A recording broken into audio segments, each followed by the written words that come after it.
Yo, welcome to the Cosmic Paradox channel. Like, subscribe, and share.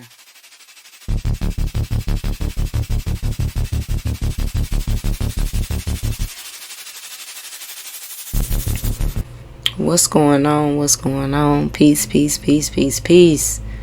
We're going to have a little conversation today. We're going to talk about how your life is your initiation. And we're going to do that by looking at the latest season of Stranger Things, season 4. So I hope you tuned into it. Because if not, I got to give you a spoiler alert.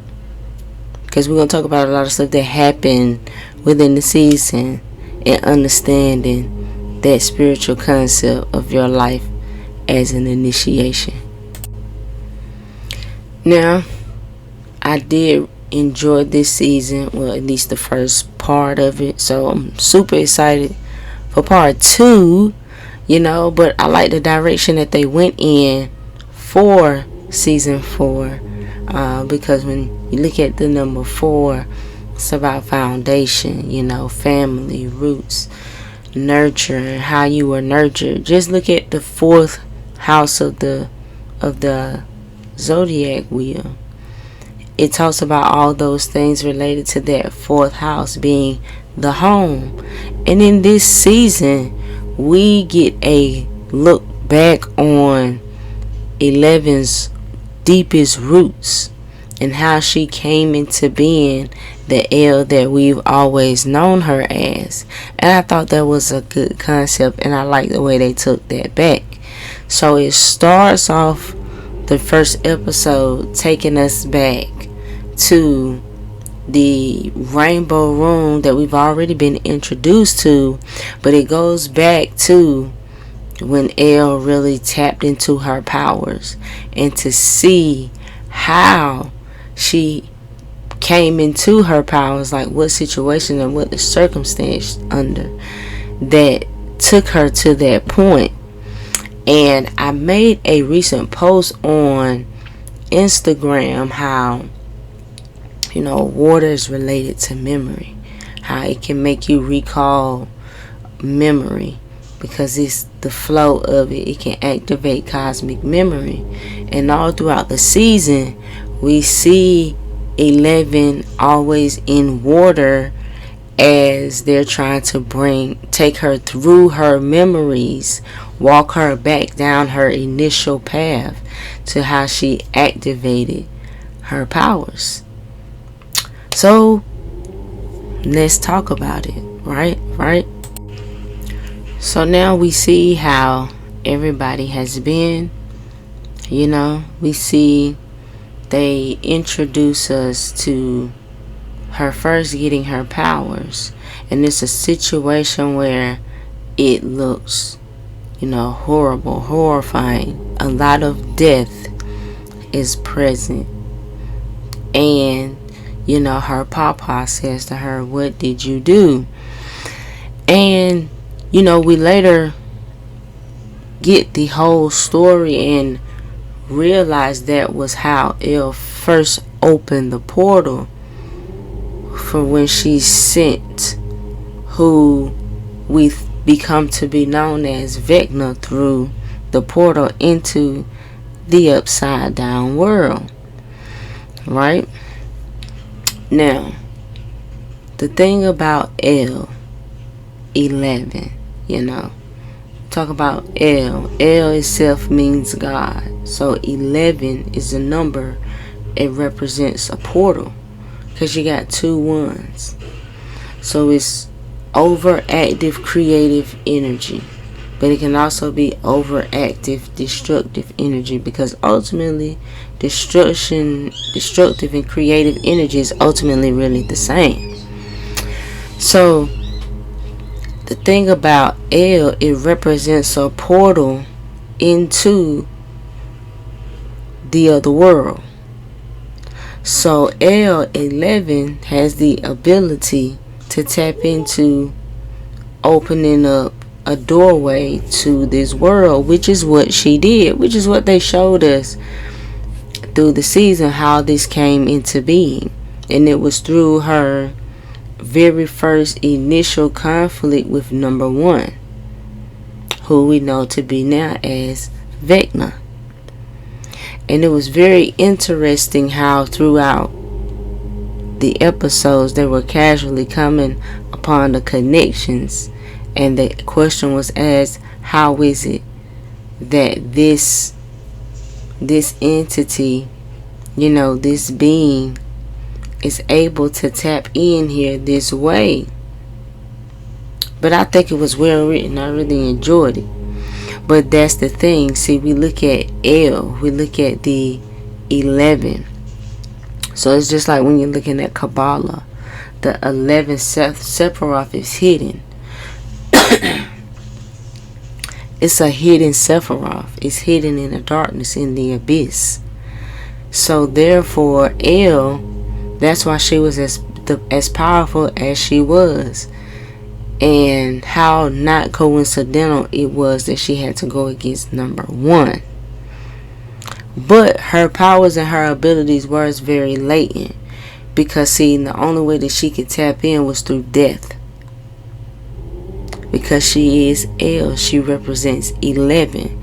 11 has lessons around life and death, according to Kabbalah, according to Hebrew teachings. So when you're looking at the whole concept of it, it's a very deep metaphysical layer to it.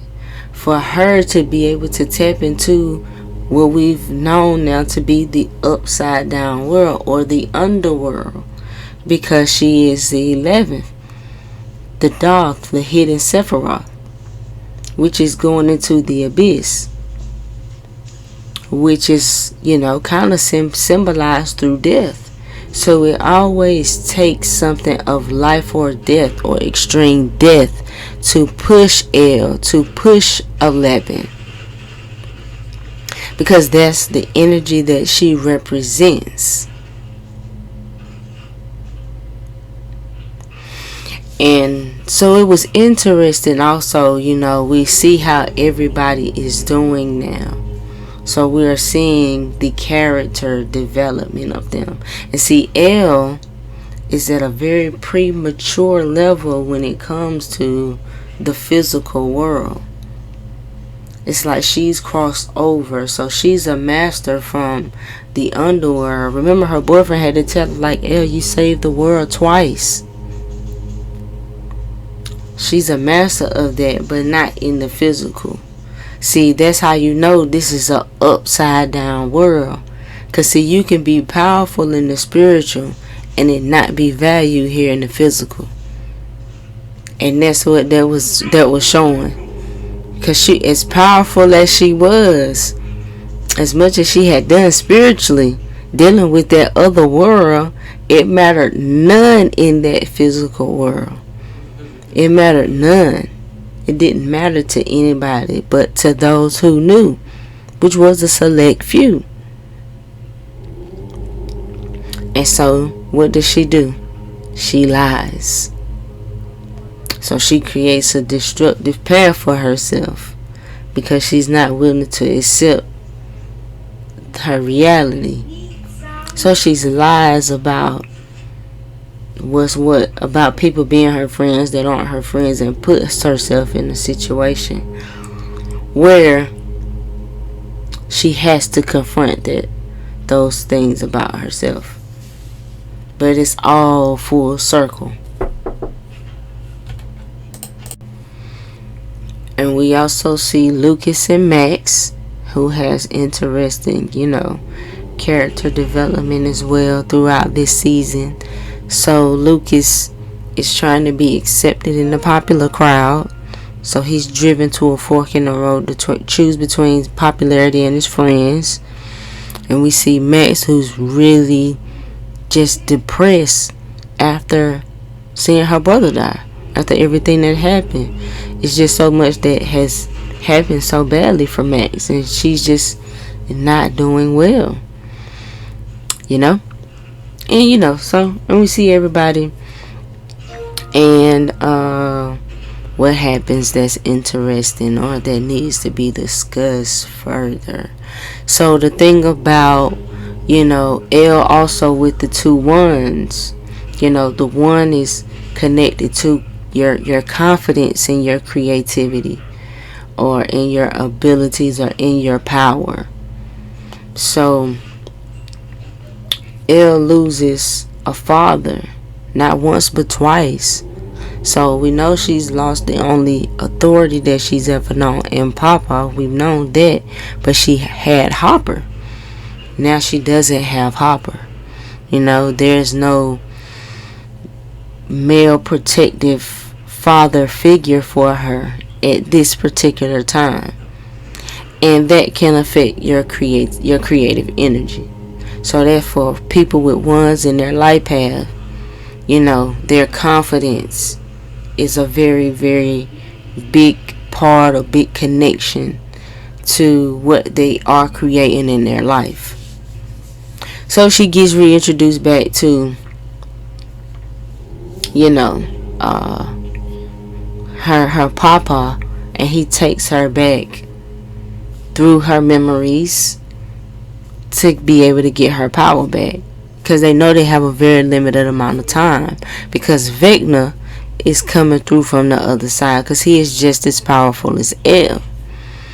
Remember, he is the root of L's beginning, and we are in the 4th season.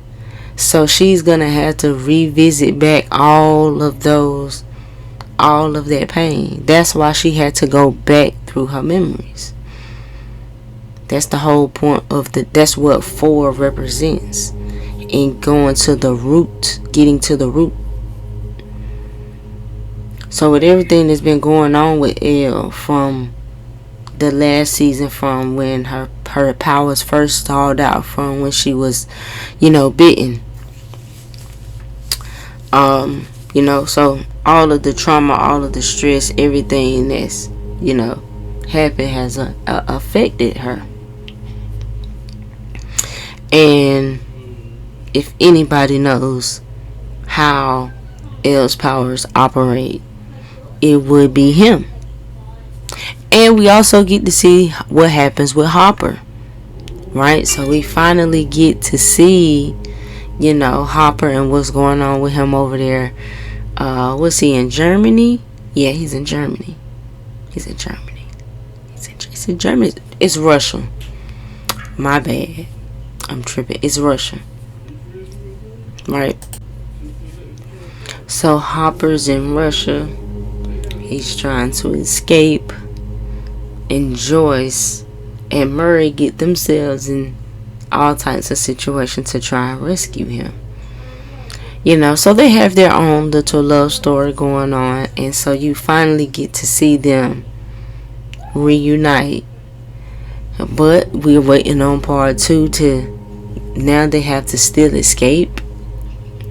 But they have to get back to America. They have to reunite with the kids, and they have to figure out everything that's going on, because they don't know, as far as with Mike and Will and Jonathan, as far as the whole situation that's going on with them. So it's just so much going on. I love the way that they write the Stranger Things seasons, because everybody's on a different path, and everybody's developing, getting pieces to the puzzle for everybody to come together at that final moment and put all of the pieces together so they can overcome the obstacle, right? So it's like different parts of yourself, walk on the journey, ultimately back. So we're gonna have to, we can't really finish until we get part 2 of season 4. But once we get part 2 of season 4, we'll come back and we'll revisit and we'll conclude it all out. But so far, that's, kind of some metaphysical things behind Stranger Things, and this, you get the whole satanic propaganda in the season, because you see everybody immediately go after what they see as a cult behind a group of kids that just play Dungeons and Dragons. So the misunderstanding, the fear of not being able to understand what you're dealing with can make people do some crazy things, because you literally see the townspeople are going out trying to find these kids, and that's when Lucas is forced to make that decision, because he's a part of this group, which his teammates and classmates find out anyway. But the best moment of the season absolutely has to be the Dear Billy episode with Max, when she has to confront the Vecna, and they gave us a jewel, because you look at it, they came to the understanding that music was a way out, was a portal, was a way to wake somebody up out of a trance. Because what was happening was, it was like they was going to sleep, but they were still present. So it was like their minds were on a different frequency. And see, a lot of what you feeling, if you notice, a lot of those kids have been dealing with depression. So they have been dealing with depression and feelings of guilt and shame and all of those low vibrational frequencies. And that was how Vecna was able to tap into them. Because you emit a frequency. Your EMF. Your electromagnetic field. Because remember, everything vibrates. So when he would branch out and connect to go into the other side, to come into the physical world, that was the vibrational frequency that he was latching on. And so with Max dealing with everything that she was dealing with, he made that latch onto her. And that's when he got into her mind. Because you gotta remember, whenever you seeing things, it comes from your own mind. It comes from your brain. Because remember, your mind tells you what you are seeing. So when you see things that other people can't see, your brain is responding to a nerve impulse that's telling you what you're seeing. Your actual visual image is upside down when it reflects back out. So when he was tapping into them, putting them in that trance, because they in a different frequency, the way that they found for them to get out was through music. Just like in Inception, when they was waking people up, they had to use the music. So when they would play the music, she could see them. And she tapped into her own heart. Her own heart of love. And she just remembered. And she was tapped into it for that moment. And it gave her the power to break free. And she was able to get away. That was a gem right there. How music is healing. How you can wake people up through music. But it takes, it takes the higher frequency of love. So that was probably the best episode of the season. The Dear Billy. That was a great season. I gotta give it to the cast of this show. They can act, man. It's some good acting in this show. It is. But it was a very powerful lesson in it. Because she closed her eyes.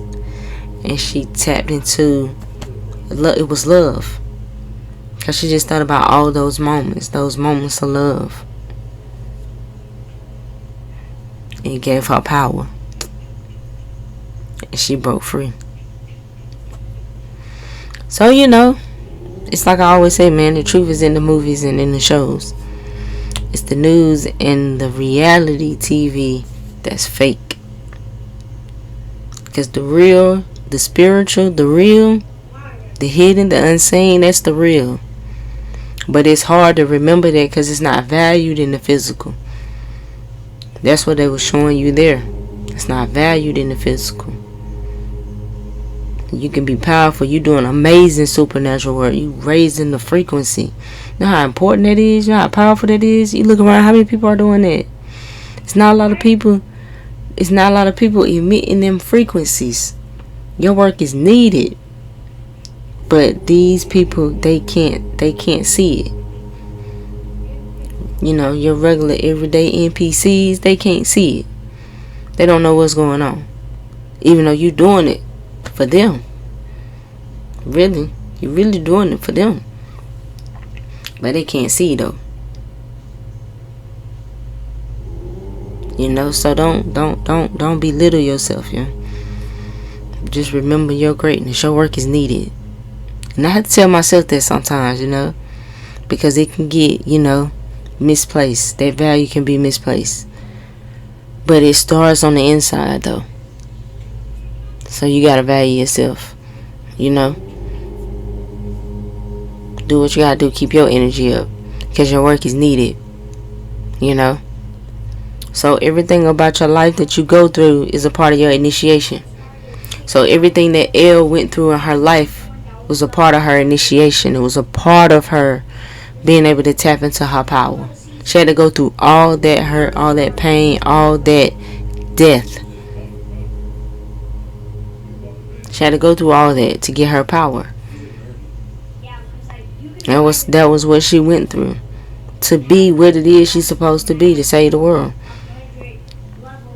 You know, it might not be easy. But, you know, that's what it was.